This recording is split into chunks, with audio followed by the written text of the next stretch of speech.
Ahoy! Captain Benzie here, coming at you with a quick video just to discuss all the awesome stuff that we know is coming to Command & Conquer Rivals in Update 1.6. Now, before we continue, just as a couple of people have been asking and prompting me recently, no, this content is not sponsored. I do not do this for any payment. I do this for love of the community. I only get paid with ad revenue and Patreons. So if you want to support me, that's how you do it. Come join me on Patreon or keep watching this video and clicking up the ads. Anyway, so Update 1.6 is on its way now. There is a whole ton of awesome content on its way right now. I'm just going to jump straight into this and start talking about it. So, first things first, we have Rivals Race. Now, Rivals Race is ultimately, it's not a new way of playing the game, it's a new incentive to play the game. Small groups of players form their own race leaderboard, and all players on a leaderboard would start with similar medal count. At the end of the race, the top players with the highest medal counts will win unique vanity rewards. I'm going to jump across to the article that they link here on screen now, and we will continue there, and I'll talk a little bit about Rivals Race. So here we're just going to go over Rivals Race very, very quickly. Essentially, Rivals Race is a new incentive for playing ladder. What will happen is that eventually, every now and then, Rivals Race will pop up as something you can choose to enter. It'll open for GDI or for NOD or for both. It can open one or the other, it can open for both. In any case, it is always separate, so even if it opens for GDI and NOD, you work those separately. You do a NOD race and you do a GDI race. You can either focus on one or you can do both. Now, the idea of a race is simple. When the race starts, you choose to enter it. You just play a standard PvP ladder match, and that will enter you into the race. The game will then find 100 other people who are very similar in medal count to you, and get you to compete against them. The race has started, there is a limited time. How many medals can you earn before that timer goes out? People who finish at the top of that leaderboard will then get some really cool vanity rewards. So like here you can see just in this article here, they've got the graphics there of what that will look like in game when it's going on. You can see here on the Faction League page, you've got the race there in the top left. You can tap into that and it shows you the leaderboard, which will look something like this, race in progress. Here you can see that they're teasing that the Green Titan and Gold Wolverine may be coming back. I'm not convinced those are the only rewards, but either way it is quite nice to see that those rewards may be coming back for anyone who missed them the first time round. Now the idea is that literally you play, those 100 people play all against not against each other, those 100 people play the game, they climb ladder. Whoever earns the most amount of medals during that time wins the race. You've got first, second and third position, as you can see here. It's just at this point in time, ultimately, there were times when, like even myself personally, I would very casually play the game, touch on the events here and there, and then at the end of the season, bam, I would hit that ladder, get up to Tiberium, just because it was a little bit easier for me to reach Tiberium later on in the season. This now means that if a race happens early in the season, you are gonna want to be playing games and grinding that ladder so that you can earn some really cool vanity rewards. And talking about vanity rewards, sorry, just getting rid of that notification there. As I said, I am doing this quite quickly off the cusp. And talking about vanity rewards, we're going to come on to that later on. So that's Rivals Race, and Rivals Race is actually only one of many features coming in Update 1.6, so let's crack on and cover the others. Now, the Cloning Lab is having some significant changes. Now, as it mentions here, previously you needed to do 30 battles to clone a unit. You could have as many chambers going as you like, well, up to 6, and they would all go, but they needed 30 games to finish off a chamber. Now this is changing from games to time, sort of. Now, any game that you play now with a cloning chamber going, when you put a cloning chamber in, it now has a 72-hour time. You can set off 6 cloning chambers. You can go on holiday for 3 days, come back, and all of those cloning chambers will be done despite you not having played a game. If you want to play more games, though, and you want to get through those cloning chambers quicker, you can do. Every game you play will reduce the cloning chamber cooldown by 4 hours. That means rather than 30 games taken to clear a chamber now, it is now only 18 games to clear that chamber, assuming no time assuming that the chamber isn't cooling down at all during those. I think it actually, when you do the math, will work out closer to 17, maybe even 16 games if you are grinding hardcore, simply because of the amount of time that it will take to go through those. But in fairness, that's an amazing change. It means you don't have to be playing every day to really be pushing those cloning chambers. And if you want to, you now only have to do 18 games in order to clear the chambers rather than 30. On top of this, as you can see in the little screenshot here, the amount of common cards has gone up. And before any of you give a big sigh of like, oh gosh, here we go, put it down, guys. No. Rares and epics are staying the same.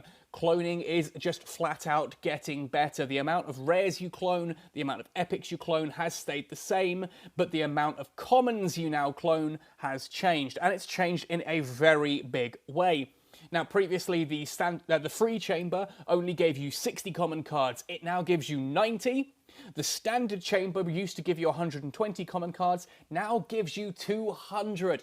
There is very clearly here now the idea that they want people who are using cloning chambers, using requests, all that kind of thing. Commons are going to be a much bigger thing. Epics, you still get at a good rate, but they just felt that you're getting epics at a decent rate, you're getting rares at a decent rate, you're getting commons at a similarly decent rate. They really want to push those commons, so you're getting more and more and more of those every time you request them. Leveling up commons has now become even easier. So all those things like your predator tanks, your scorpions, your rifles, your militants, your basic do-anything unit, you can now clone up really quickly. And I've pulled this screen up a little bit too far. You've probably seen at the bottom of the screen here the thing that excites me most about update 1.6. Yes, as the vanity system continues onwards, we are now getting commander skins. These are, my goodness, it has been so hard not screaming at the top of my lungs to the community about this. Every time I've noticed that they've teased one of the commander skins here and there, I'm like, hey guys, look at that, what's coming? Some of these are incredible. Like, genuinely, some of these make me so happy. So we're going to cover these now. So look, we have commander skins. We've got the unit skins, commander emotes and explosions currently in. Now we're adding commander skins, which show up first of all on the loading screen as you load into battle, obviously, and you see the two commanders. If you've got a commander skin equipped, you will see that. On top of that, the commander skin obviously appears in the top right or top left next to your name on the battle screen and the replays. I don't think it changes the emotes. That said, that's quite a lot of extra animation in that to update. I don't mind that. The skins look awesome. Now here you'll see that 3 of these skins, Solomon Dresswhites, Jade Obsidian and Oksana Shadowcast, will be offered as event rewards on the standard track, and as with the emotes and other vanity items we've had, not all of these are going to be available straight up. They will release these in a time delay way. I am hoping that we'll start getting the emotes and the other things beginning to cycle back through, as I ultimately would like to get hold of the ones that I missed. But anyway, let's go on to these commander skins. Tell me that you're not excited by some of these. These, straight off here, I love the Cobalt camo, but that Lieutenant Strongarm overhaul, that proper engineering orange and grey, I love that. I use Strongarm an awful lot as a GDI player.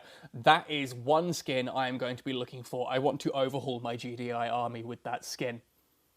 Moving onwards with Lang, we have Dr. Liang Triage, which is a very medical-themed outfit, as you'd imagine, considering Lang's story, and Liang's Golden Oath outfit. Again, I like that. I do like the fact that they've turned Liang into a gold-handed silver fox. That's a very distinguished skin. Talking about distinguished, though, of course, Solomon. On the left, we have Solomon in his dress whites, as you can imagine him on a parade ground. I love the look of that. That is so clean and sharp, and that has been teased on the CNC Rivals Instagram, I believe. And on the right here, Solomon's Perfect Storm. Sailor Solomon with his awesome captain's hat. Captain Benzie with a Captain Solomon. I feel this needs to happen somewhere. Yes, I'm excited by this. Let's move onwards. Jackson gets a couple of really cool skins. The Wild Front is typical combat camo. On the right, the Colonel Jackson Kingfisher. I love this. This sort of Navy SEAL almost feel to Jackson with the beret. I love that look. Now moving on to Nod, we have already seen the Seth Arctic Camo, which is there on the left-hand side, and on the right we have Seth Rogue, which is a beautiful red beret, which is very, very cool to me. I like that a lot. I do think there should be an N on there. Seth Rogue, no? I'll see myself out later. Continuing though, Holy heck, here it is. Look at that. Fallen Prophet, Kane, and Kane Coldheart. I don't even use Kane, but if I can get my greasy mitts on that Fallen Prophet Kane, I am using Kane. That is, for those who don't know, during Tiberian Sun, that is the outfit that Kane is wearing during Tiberian Sun. Tiberian Sun is my favourite of the Command & Conquer series. That outfit is so cool. I need that in my life right now. The Cold Heart's really awesome too, don't get me wrong, but that Fallen Prophet I need more than anything. I will start playing Kane again, if I can get that skin. For Jade, we've already seen the Jade Obsidian has been teased, that very stylish black jacket, and on the left we have Jade's Origins camo. I'm not overly fond of this one, it's a little bit similar to me, but in fairness, that sort of green colorization, I do like it. It's snazzy, it's just not what I look for in Jade. Jade's default outfit for me is beautifully designed. I won't be changing Jade. And finally, oh boy, this makes me so happy as well.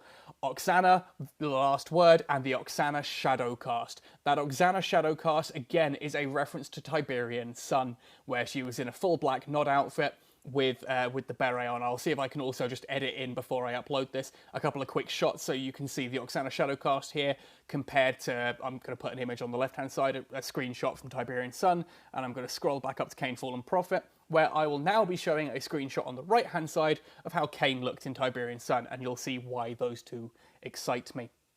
Anyway, moving on, so that's the Commander skins, and again, sorry, I am super, super excited by those. I cannot wait to get my greasy mitts on them.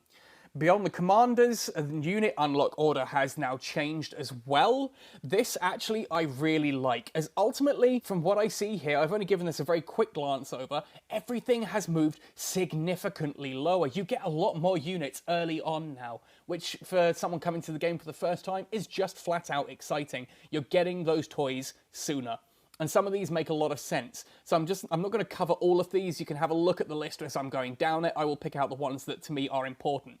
First of all, Grenadiers and Mutant Marauders now both unlocking at the same level. To me, that makes sense. They are very similar. They do similar things. The Mohawk Gunship being considerably earlier as well. I like it. It gives you that early option for using a GDI air deck. The GDI air deck 3-3 strong arm one that I use, I love it. And I hate the fact that I have to wait until someone hits level 49 before they can start using it.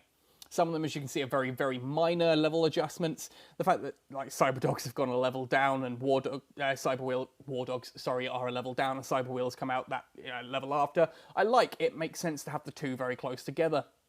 Gun Buggies are a little bit earlier. MG Squads are a lot earlier. Colonel Jackson and Oksana both unlock earlier, as does the Phantom. The Phantom, I now believe, unlocks at the same time as the Hammerhead.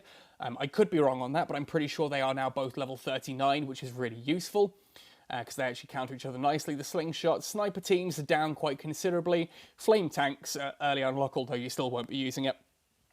I'm happy with that. Congratulations, you get your toys that little bit sooner.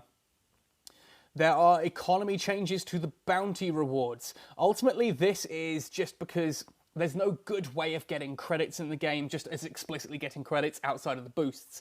Bounties, they have historically given you 250 credits per completion of a bounty, so that's 5 times 250 is 2,500, and then you've got a rare crate. Now, the rare crate was kind of nice. You got some cards and you got some credits. Here, they've just flat out swapped that. Get rid of the crate, you get 2,500 credits. This means if you do your bounties, if you do all 5 bounties every day, you are earning 5,000 credits. That is a significant increase, and yes, you can then reset the bounties for, I believe it's 100 diamonds. You can reset the bounties and do them again. So if you're going to be grinding through the game and just really want to get a ton of credits, that is by far now the best way to do it. That is 100 diamonds to get you 5,000 credits. That works out significantly cheaper than buying them in the shop. As it says here, yep, that's basically what I've all said there. You still get the EXP, you still get the credits as you did before, you're just getting a lot more credits. Now, balance changes are really minor in this particular patch. It is literally just the Kodiak has now been fixed so that it can use its side cannons without having to fire its primary cannon. For those who have ever really used a Kodiak, you'll know that if you tap on your Kodiak and tap on an enemy unit, it moves up to it and then slowly rotates and starts firing with the front cannon. Then the side cannon also hits if there's stuff nearby. Here it means that it doesn't have to turn, it can just hit with the side cannon. It's nice, it's a quality of life change for the Kodiak, nothing game changing, but it's nice, and let's hope it doesn't utterly break the game like giving Kodiak Raider did.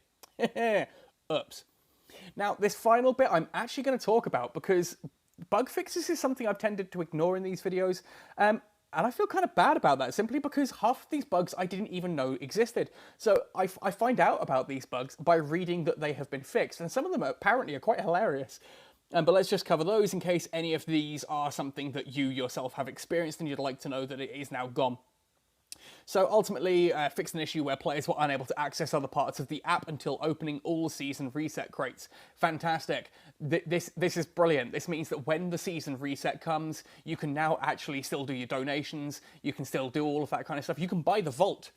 You can buy the vault if you really want to empty it and then refill it with your season rewards by the sound of things. That's awesome. I love that change.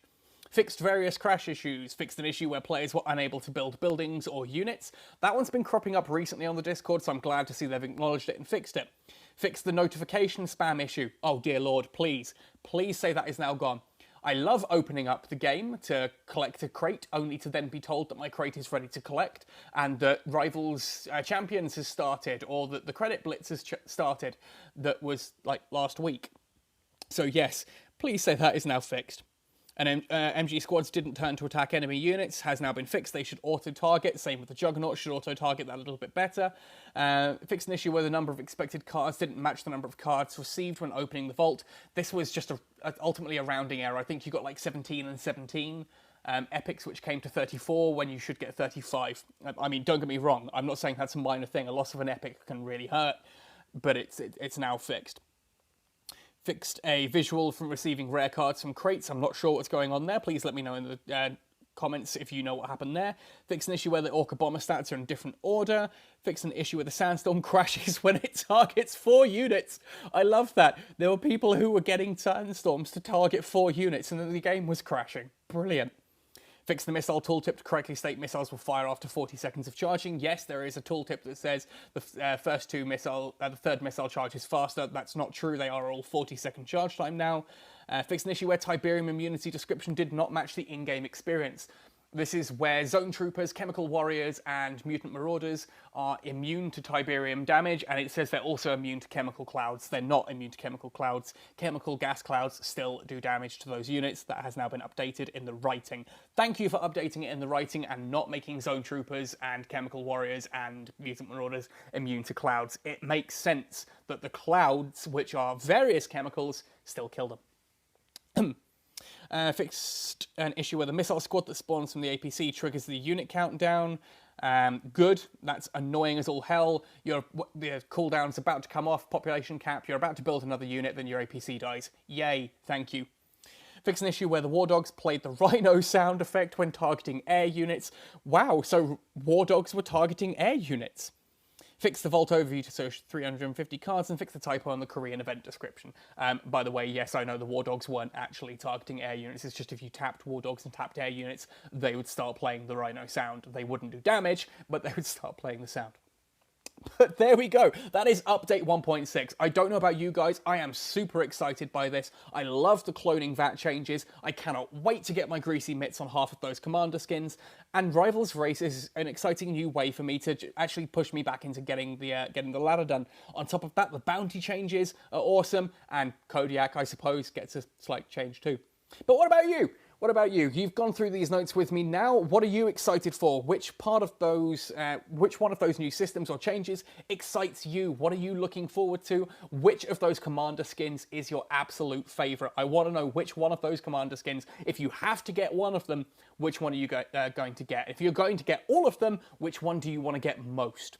Anyway, fantastic, guys. Thank you for listening. I hope you've enjoyed. Come join us on the Gaming Galleon Discord. Link is in the description below as usual. And again, I do apologize that there have been 3 videos released today. I'm either spoiling you or spamming you, depending on your outlook. I hope you consider it the spoiling. Anyway, guys, fantastic. Thanks for listening. Happy sailing, and see you on the battlefield.